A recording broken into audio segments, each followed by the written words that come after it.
പ്രിയപ്പെട്ട +1 ഹ്യൂമാനിറ്റീസിലെ ചരിത്ര വിദ്യാർത്ഥികളെ, നമ്മുടെ ഒന്നാം വർഷ പാഠപുസ്തകത്തിലെ ഒന്നാമത്തെ തീം ആയിട്ടുള്ള കാലാരംഭം മുതൽ അഥവാ from the beginning of time എന്ന ചാപ്റ്ററിൻ്റെ നറേഷൻ ആണ് ഈ വീഡിയോയിലൂടെ നമ്മൾ അവതരിപ്പിക്കുന്നത്. കാലാരംഭം മുതൽ പാഠഭാഗത്തിൻ്റെ തലക്കെട്ട് സൂചിപ്പിക്കുന്നത് പോലെ തന്നെ മനുഷ്യജീവിതത്തിൻ്റെ തുടക്കം മുതലുള്ള കാര്യങ്ങളാണ് ഈ തീമിൽ ചർച്ച ചെയ്യുന്നത്. ആധുനിക മനുഷ്യരുടെ മുൻഗാമികൾ ആരൊക്കെയായിരുന്നു, ഏത് കാലത്ത് എവിടെയൊക്കെ അവർ ജീവിച്ചു, എന്തൊക്കെയായിരുന്നു അവരുടെ പ്രത്യേകതകൾ, എങ്ങനെയൊക്കെയാണ് അവർക്ക് പരിണാമം സംഭവിച്ചത് തുടങ്ങിയ കാര്യങ്ങൾ ഈ തീമിൽ ഉൾക്കൊള്ളുന്നു. കൂടാതെ ആധുനിക മനുഷ്യരുടെ ഉത്ഭവ പരിണാമങ്ങൾ, ഉത്ഭവത്തെക്കുറിച്ചുള്ള സിദ്ധാന്തങ്ങൾ, അവരുടെ ഭക്ഷണമാർഗങ്ങൾ, വാസസ്ഥലം, ഭാഷയുടെ വികാസം, ഉപകരണങ്ങൾ അഥവാ ആയുധങ്ങളുടെ ഉപയോഗം, ഹണ്ടർ ഗ്യാദറർ സൊസൈറ്റീസ് അഥവാ നായാടി സമാഹരണ സമൂഹങ്ങൾ എന്നിവയെക്കുറിച്ചും നമ്മൾ ഈ തീമിൽ ചർച്ച ചെയ്യും. ആമുഖം. 5.6 ദശലക്ഷം വർഷങ്ങൾക്ക് മുമ്പാണ് മനുഷ്യനെ പോലെയുള്ള സൃഷ്ടികൾ ആദ്യമായി ഭൂമിയുടെ ഉപരിതലത്തിൽ പ്രത്യക്ഷപ്പെട്ടത്. അതിനുശേഷം പലതരത്തിലുള്ള മനുഷ്യർ ആവിർഭവിക്കുകയും തിരോഭവിക്കുകയും ചെയ്തു. ആധുനിക മനുഷ്യരോട് സാമ്യമുള്ള മനുഷ്യർ ഉത്ഭവിച്ചത് 1,60,000 വർഷങ്ങൾക്ക് മുമ്പാണ്. ഈ ചാപ്റ്ററുമായി ബന്ധപ്പെട്ട ഉറവിടങ്ങൾ അഥവാ സോഴ്സസ്: മനുഷ്യൻ്റെ ഫോസിലുകൾ, ശിലായുധങ്ങൾ, ഗുഹാചിത്രങ്ങൾ എന്നിവയുടെ കണ്ടെത്തലും 1859 ചാൾസ് ഡാർവിൻ്റെ ദി ഒറിജിൻ ഓഫ് സ്പീഷീസിൻ്റെ പ്രസിദ്ധീകരണവും ആദിമ മനുഷ്യൻ്റെ ചരിത്രം മനസ്സിലാക്കാൻ നമ്മെ സഹായിക്കുന്നു. എന്നാൽ ആധുനിക കാലത്ത് ഈ കണ്ടെത്തലുകളുടെ പ്രാധാന്യം മനസ്സിലാക്കാനോ അംഗീകരിക്കാനോ തുടക്കത്തിൽ മിക്ക പണ്ഡിതന്മാരും തയ്യാറായിരുന്നില്ല. ഈ ഫോസിലുകൾ ആദിമ മനുഷ്യരുടെ അവശിഷ്ടങ്ങളാണെന്ന് അംഗീകരിക്കാൻ അവർ വിസമ്മതിച്ചു. എന്നാൽ മനുഷ്യവർഗത്തിൻ്റെ ഫോസിലുകൾ നരവംശാസ്ത്രജ്ഞന്മാരും ആധുനിക പണ്ഡിതരും ശാസ്ത്രീയമായ പരിശോധനകളിലൂടെ കാലം നിർണ്ണയിക്കുന്നതിൽ വിജയിച്ചു. 200 വർഷങ്ങൾക്ക് മുമ്പ് അത്തരം കണ്ടുപിടുത്തങ്ങൾ ആദ്യമായി നടത്തിയപ്പോൾ അവ അംഗീകരിക്കാൻ പല പണ്ഡിതന്മാരും തയ്യാറായില്ല. കാരണം ബൈബിളിലെ പഴയ നിയമപ്രകാരം മനുഷ്യൻ്റെ ഉൽപ്പത്തി ദൈവസൃഷ്ടിയുടെ ഭാഗമാണ്. 1856 ഓഗസ്റ്റിൽ ജർമ്മനിയിലെ നിയാണ്ടർ താഴ്വരയിൽ ചുണ്ണാമ്പുകല്ല് കുഴിച്ചെടുത്തിരുന്ന ജോലിക്കാർ ഒരു തലയോടും അസ്ഥിപഞ്ജരത്തിൻ്റെ ചില അവശിഷ്ടങ്ങളും കണ്ടെത്തുകയുണ്ടായി. അവരത് ഒരു പ്രാദേശിക സ്കൂൾ അധ്യാപകനും പ്രകൃതി ചരിത്രകാരനുമായ കാൾ ഫുൾറോട്ടിന് കൈമാറി. ഈ തലയോട്ടിയും മറ്റ് അവശിഷ്ടങ്ങളും ആധുനിക മനുഷ്യൻ്റേതല്ലെന്ന് അദ്ദേഹം മനസ്സിലാക്കി. പ്ലാസ്റ്റർ ഓഫ് പാരീസ് കൊണ്ട് തലയോട്ടിയുടെ ഒരു അച്ച് ഉണ്ടാക്കിയതിനു ശേഷം അദ്ദേഹം അത് ബോൺ സർവകലാശാലയിലെ അനാറ്റമി പ്രൊഫസറായ ഹെർമൻ ഷഹാസന് അയച്ചു കൊടുത്തു. ഒരു കൊല്ലം കഴിഞ്ഞ് ഇരുവരും ചേർന്ന് ഒരു പ്രബന്ധം പ്രസിദ്ധീകരിച്ചു. അതിൽ ഈ തലയോട് ഭൂമുഖത്തു നിന്നും ഏറെക്കാലം മുമ്പ് തിരോഭവിക്കപ്പെട്ട ഒരു മനുഷ്യൻ്റേതാണെന്ന് അവർ അവകാശപ്പെട്ടു. അക്കാലത്തെ പണ്ഡിതന്മാർ ഈ അഭിപ്രായം അംഗീകരിച്ചില്ല. 1859 നവംബർ 24 ചാൾസ് ഡാർവിൻ്റെ on the origin of species അഥവാ സ്പീഷീസിൻ്റെ ഉത്ഭവം എന്ന ഗ്രന്ഥം പ്രസിദ്ധീകരിക്കപ്പെട്ടു. ഈ ഗ്രന്ഥത്തിൽ മനുഷ്യർ കാലങ്ങൾക്ക് മുമ്പ് മൃഗങ്ങളിൽ നിന്ന് പരിണമിച്ചുണ്ടായതാണെന്ന് ഡാർവിൻ വാദിച്ചു. ഇതോടെ പ്രപഞ്ചത്തിൻ്റെയും മനുഷ്യൻ്റെയും ദൈവോൽപ്പത്തി സിദ്ധാന്തം വെല്ലുവിളിക്കപ്പെട്ടു. അടുത്തതായി മനുഷ്യ പരിണാമത്തിൻ്റെ കഥ, the story of human evolution. മനുഷ്യപരിണാമത്തിൻ്റെ കഥ വളരെയധികം ദീർഘവും സങ്കീർണവുമാണ്. ആധുനിക മനുഷ്യനിലേക്കുള്ള ആദിമ മനുഷ്യൻ്റെ പരിണാമം സാവധാനത്തിലുള്ള പടിപടിയായിട്ടുള്ള ഒരു പ്രക്രിയയായിരുന്നു. ഒടുവിൽ നാം ഇന്ന് കാണുന്ന ആധുനിക മനുഷ്യരിൽ ഹോമോ സാപ്പിയൻസ് ഈ പരിണാമ പ്രക്രിയ എത്തിച്ചേരുകയും ചെയ്തു. ആധുനിക മനുഷ്യരുടെ മുൻഗാമികൾ, precursors of modern human beings. മനുഷ്യരുടെ മുൻഗാമികളെ നമുക്ക് താഴെ പറയും പ്രകാരം ക്രമീകരിക്കാം. പ്രിമേറ്റുകൾ, ഹൊമിനിഡുകൾ, Australopithecus, Homo habilis, Homo erectus. ഇവയിൽ ഒന്നാമത്തെ വിഭാഗമായ പ്രിമേറ്റുകൾ ഏഷ്യയിലും ആഫ്രിക്കയിലുമായി 36 ദശലക്ഷം വർഷങ്ങൾക്ക് മുമ്പ് ഉത്ഭവിച്ചു. കുരങ്ങന്മാർ, വാനരന്മാർ എന്നിവരും ഈ വിഭാഗത്തിൽ ഉൾപ്പെടുന്നു.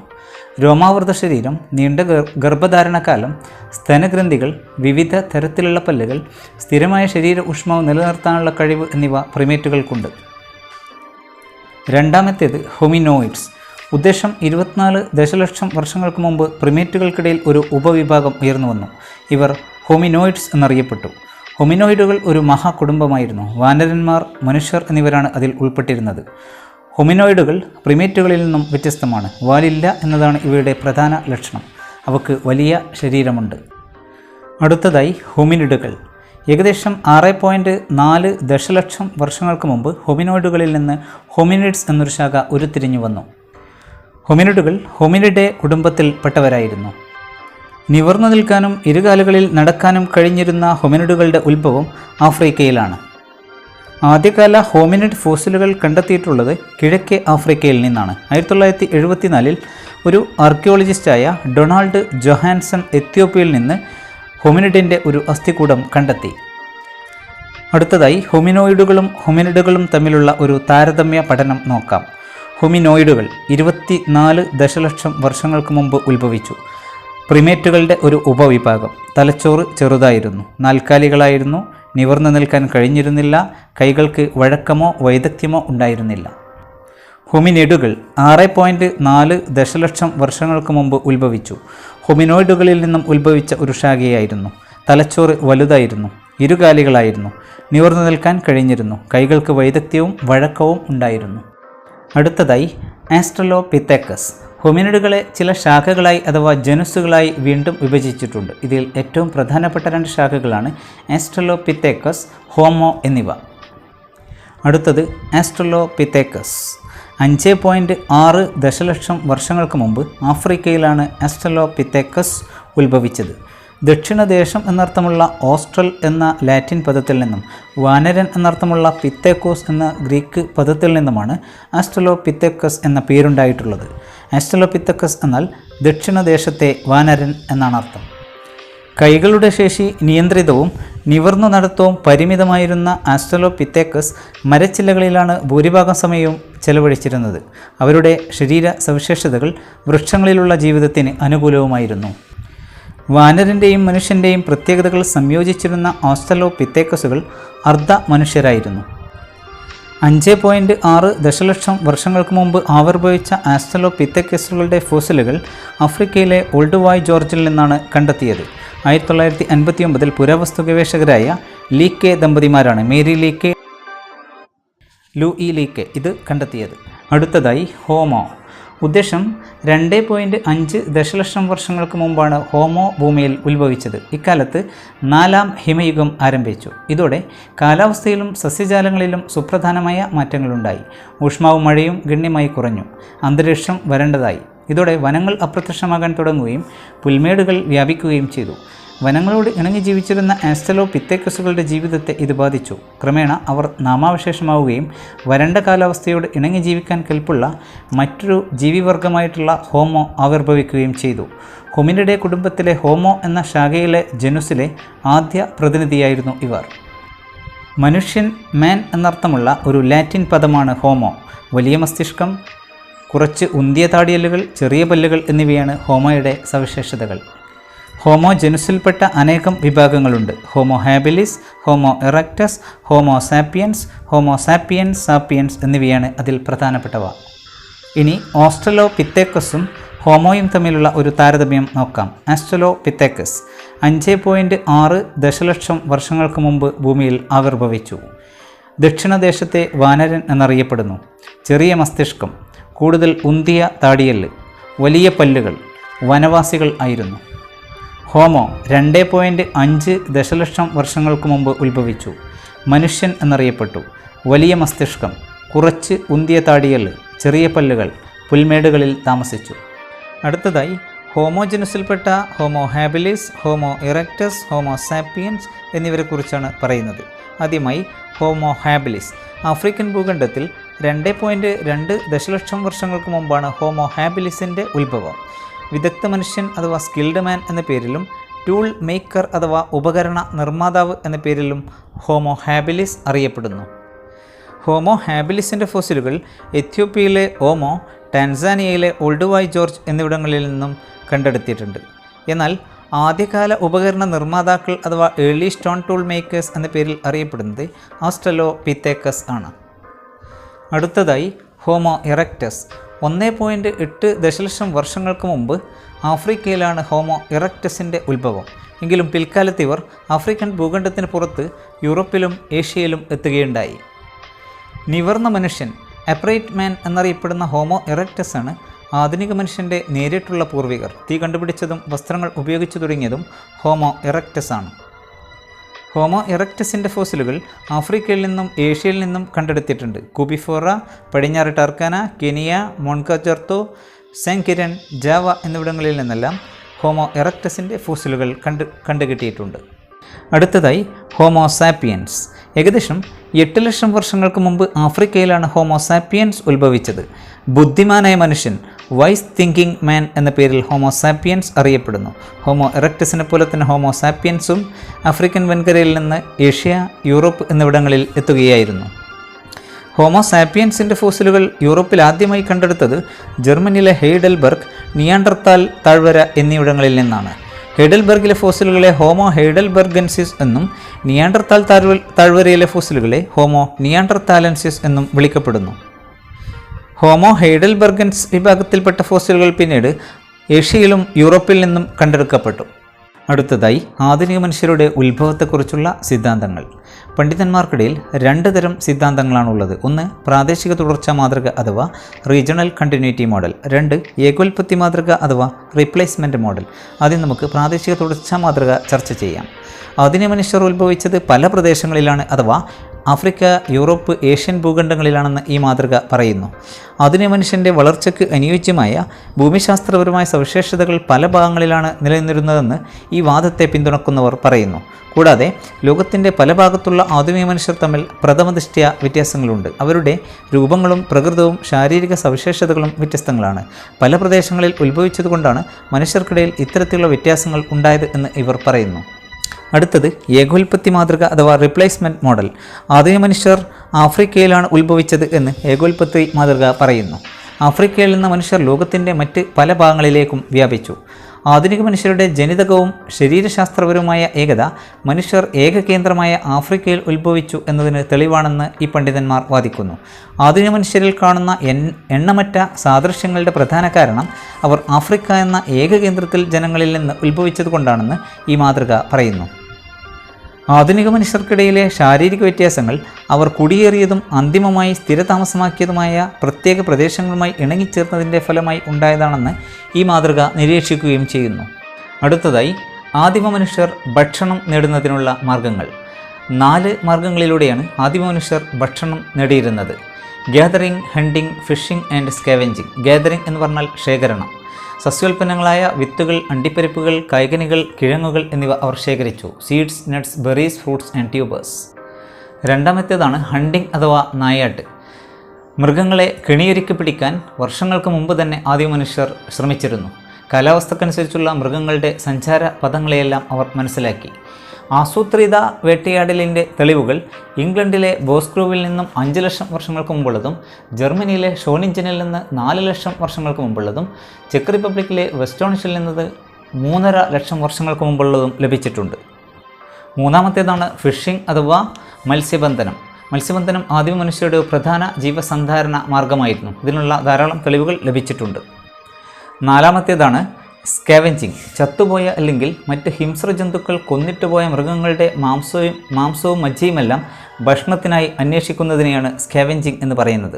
അടുത്തതായി ഏർലി മാൻ സെറ്റിൽമെൻറ്റ്സ്. ആദിമ മനുഷ്യർ അധിവാസ കേന്ദ്രങ്ങൾ. ആദിമ മനുഷ്യർ ഉപയോഗിച്ചിരുന്ന നിർമ്മിത വസ്തുക്കൾ അഥവാ ആർട്ടിഫാക്റ്റുകൾ കാണപ്പെടുന്ന സ്ഥലങ്ങൾ പരിശോധിച്ചുകൊണ്ടാണ് ആന്ത്രോപോളജിസ്റ്റുകൾക്ക് ആദിമ മനുഷ്യരുടെ വാസസ്ഥലങ്ങൾ കണ്ടെത്താൻ കഴിഞ്ഞത്. ആദിമ മനുഷ്യർ വൃക്ഷങ്ങളിലും ഗുഹകളിലും തുറന്ന സൈറ്റുകളിലും താമസിച്ചിരുന്നു. ആസ്ട്രലോപിത്തക്കസും ആദിമ ഹോമിനിഡുകളായ ഹോമോ ഹാബിലിസിനെ പോലെയുള്ളവരും ഭൂരിഭാഗം സമയങ്ങളിലും വൃക്ഷങ്ങളിലാണ് താമസിച്ചിരുന്നത്. എന്നാൽ ഹോമോ സാപ്പിയൻസ് ഗുഹകളിലും തുറസായ സ്ഥലങ്ങളിലും താമസിച്ചു. ഭക്ഷ്യവിഭവങ്ങൾ ധാരാളം ഉണ്ടായിരുന്ന സ്ഥലങ്ങൾ തുടർച്ചയായി സന്ദർശിക്കാനും അവിടങ്ങളിൽ വാസസ്ഥലമാക്കാനും ഹോമോ സാപ്പിയൻസ് ശ്രദ്ധിച്ചിരുന്നു. BCE 4 ലക്ഷത്തിനും 1,25,000 ഇടയിലുള്ള കാലഘട്ടത്തിൽ ഹോമോ സാപ്പിയൻസ് ഗുഹകളിലും തുറസായ കേന്ദ്രങ്ങളിലും വാസസ്ഥലമായി ഉപയോഗിക്കാൻ തുടങ്ങി. യൂറോപ്പിലെ സൈറ്റുകളിൽ നിന്ന് ഇതിനുള്ള തെളിവുകൾ ലഭിച്ചിട്ടുണ്ട്. ഉദാഹരണത്തിന് ദക്ഷിണ ഫ്രാൻസിലെ ലസാറത്ത് ഗുഹയിൽ 12:4 മീറ്റർ വലിപ്പമുള്ള ഒരു താവളം കണ്ടെത്തുകയുണ്ടായി. ഫ്രാൻസിലെ തന്നെ മറ്റൊരു സൈറ്റായ ടെറ അമാറ്റ മരത്തിൻ്റെ മേൽപ്പുരയുള്ള പുല്ലുമേഞ്ഞ താൽക്കാലികാവശ്യത്തിനായി പണികഴിപ്പിച്ച കനം കുറഞ്ഞ താവളങ്ങൾ കണ്ടെത്തുകയുണ്ടായി. വിവിധ സൈറ്റുകളിൽ കാണുന്ന അടുപ്പുകൾ തീയുടെ നിയന്ത്രിതമായ ഉപയോഗത്തെയും സൂചിപ്പിക്കുന്നു. തീ കൊണ്ട് പല ഉപകാരങ്ങളും ഉണ്ടായിരുന്നു. ഗുഹക്കുള്ളിൽ ചൂടും വെളിച്ചവും പ്രദാനം ചെയ്തു. പാചകത്തിന് ഉപയോഗിക്കപ്പെട്ടു. മരത്തിന് കാഠിന്യം കൂട്ടാൻ ഉപയോഗിച്ചു. ശില ഉപകരണങ്ങൾ നിർമ്മിക്കുന്നതിന് വേണ്ടി ഉപയോഗിച്ചു. ഹിംസ്ര ജന്തുക്കളെ പേടിപ്പിച്ച് ആട്ടിയോടിക്കുന്നതിനും ഉപയോഗിച്ചു. അടുത്തതായി ഏർലി മാൻ ടൂൾ മേക്കിംഗ്. ആദിമ മനുഷ്യർ, പണിയായുധങ്ങളുടെ നിർമ്മിതി. പണിയായുധങ്ങളുടെ നിർമ്മിതി മാനവചരിത്രത്തിൻ്റെ മുന്നേറ്റത്തിലെ ഒരു പ്രധാന വഴിത്തിരിവായിരുന്നു. മനുഷ്യർ അവരുടെ പരിമിതികൾ മറികടക്കാൻ ശ്രമിച്ചത് പണിയായുധങ്ങൾ നിർമ്മിച്ചുകൊണ്ടാണ്. പ്രകൃതിയോട് പൊരുതാൻ അതവരെ സഹായിച്ചു. മനുഷ്യൻ്റെ ബുദ്ധിയും നൈപുണ്യവും വികസിക്കാനും അത് സഹായകമായി. മനുഷ്യനെ പണിയായുധങ്ങൾ നിർമ്മിക്കുന്ന ഒരു മൃഗമായാണ് tool making animal Benjamin Franklin വിശേഷിപ്പിക്കുന്നത്.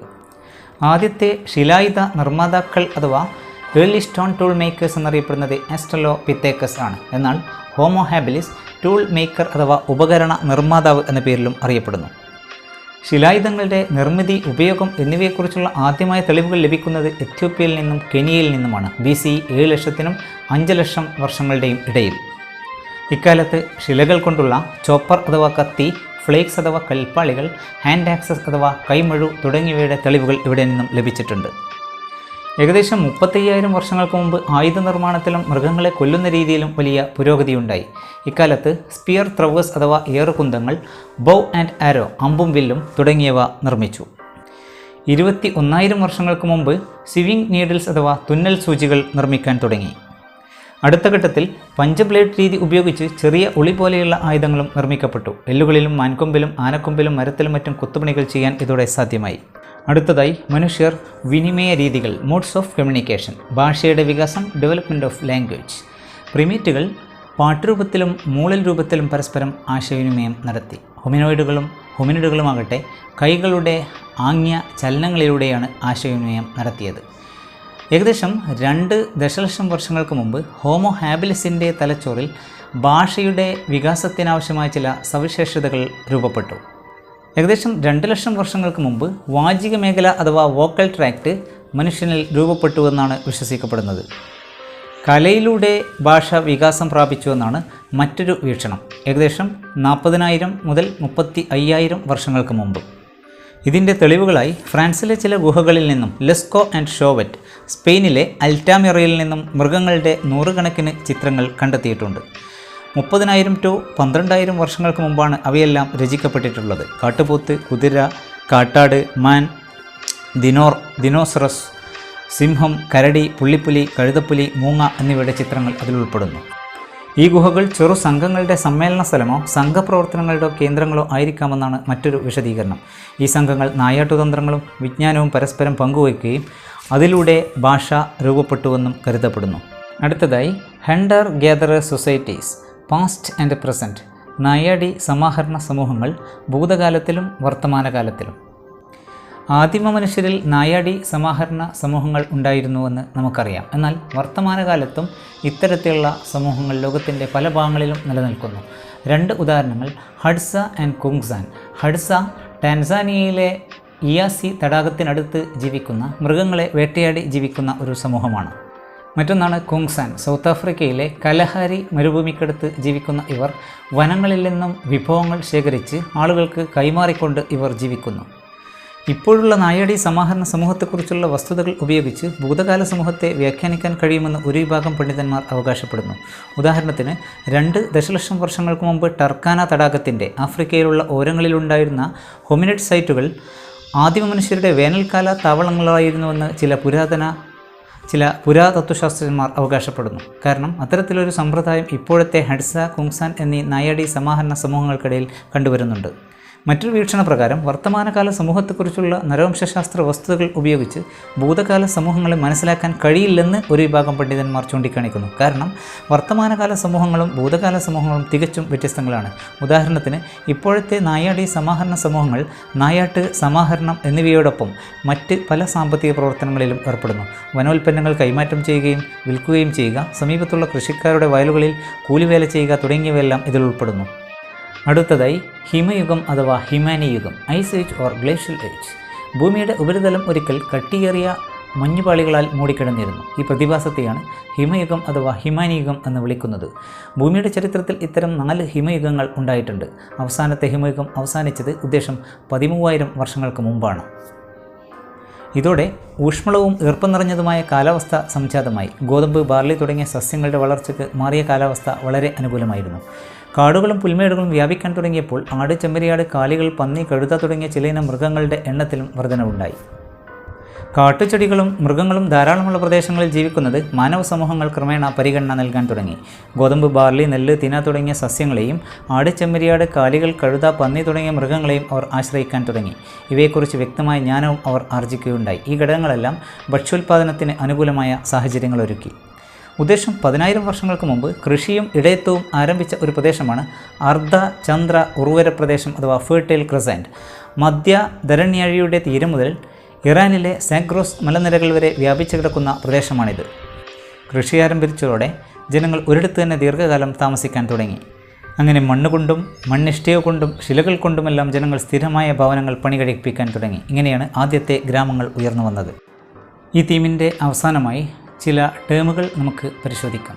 ആദ്യമായി ഫോസിലുകൾ.